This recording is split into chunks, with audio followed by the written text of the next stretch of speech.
Decision time for Trump on Iran: power, fear and the geometry of coercion.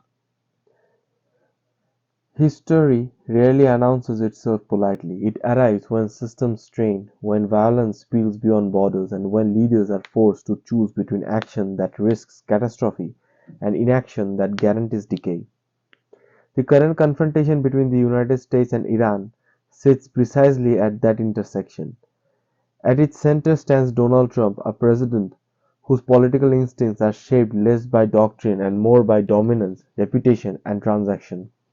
The question dominating Washington is deceptively simple: what does Trump want from Iran? The honest answer is darker and more revealing. Trump wants submission without occupation, compliance without responsibility, and fear without commitment. This is not moral foreign policy, it is coercion statecraft. Iran is a problem that refuses to die. Iran is not an ordinary adversary. It is not Venezuela, not Libya, not Serbia.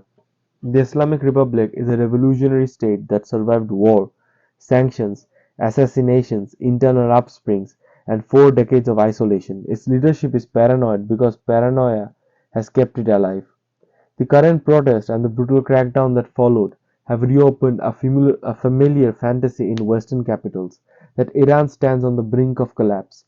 This fantasy is seductive and usually wrong. Authoritarian systems do not fall when they are challenged, they fall when their internal coercive machinery fractures. This has not happened yet in Iran. Still, the violence matters. It raises the political cost of inaction for Washington. When mass killings occur under an internet blackout, silence begins to look like complicity. Trump understands this instinctively. He has publicly warned that the United States is locked and loaded, language chosen not for precision but for psychological effect. Trump's strategic instinct, coercion without ownership.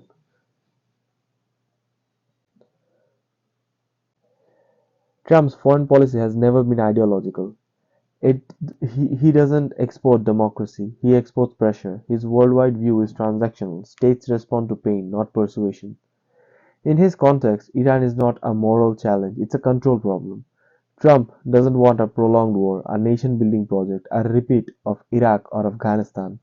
He wants something far narrower, far colder, to make the Iranian leadership doubt its ability to survive without US consent. This is why the menu of options being discussed in Washington is telling. The tools on the table: violence, silence, and spectacle. Option number one: remote military violence. The United States has already demonstrated that distance is no longer a constraint. B-2 bombers flying intercontinental missions, bunker busting munitions, precision strikes. This is violence without exposure. The goal is not battlefield victory, it is elite panic. A limited strike signals capability without escalation. It says we can hurt you whenever we want, and we don't need to invade you to do it. But limited violence carries a paradox. If it is too weak, it emboldens the regime. If it is too strong, it unifies the population.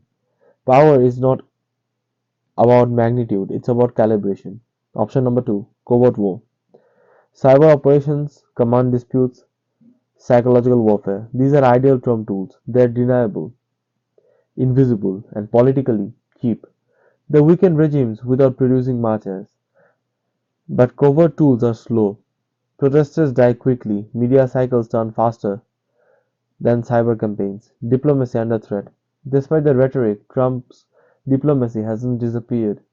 Quiet channels remain open. Trump has signaled that elements within Iran want to talk, especially about the nuclear program. This is not weakness, it is extortion with paperwork.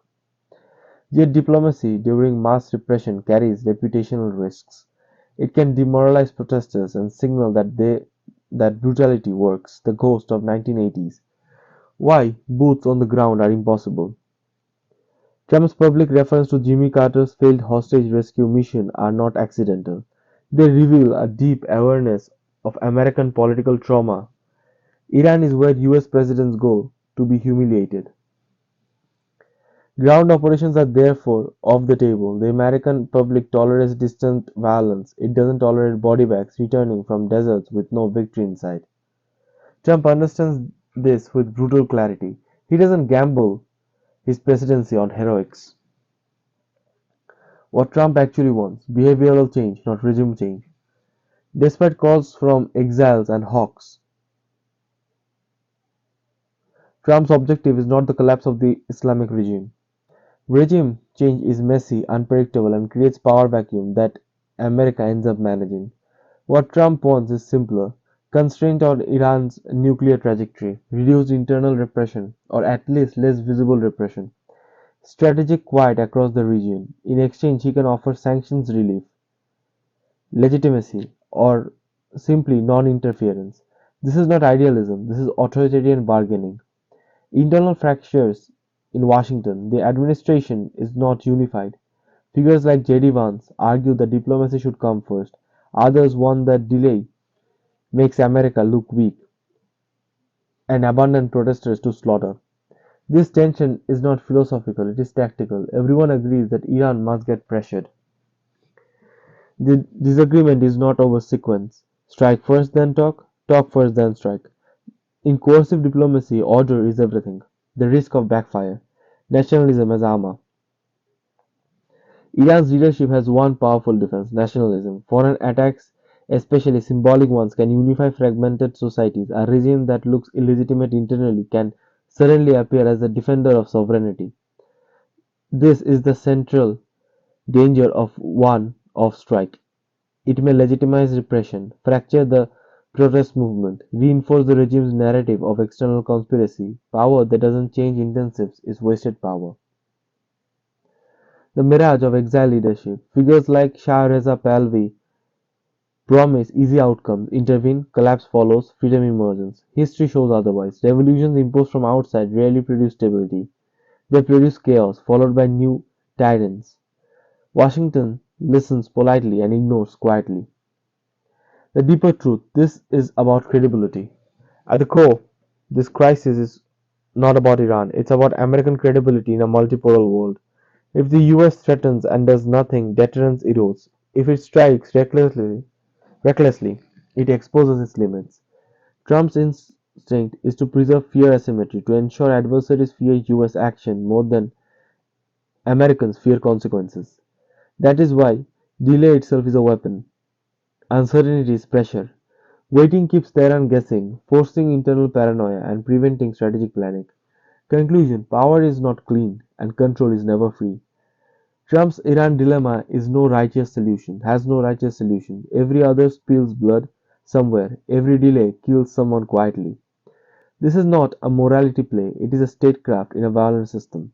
Trump doesn't need to topple Iran, he only needs to remind it that survival is conditional. That is the logic guiding Washington now. Not justice, not democracy, but control, fear. And in geopolitics, fear is often the only language that endures.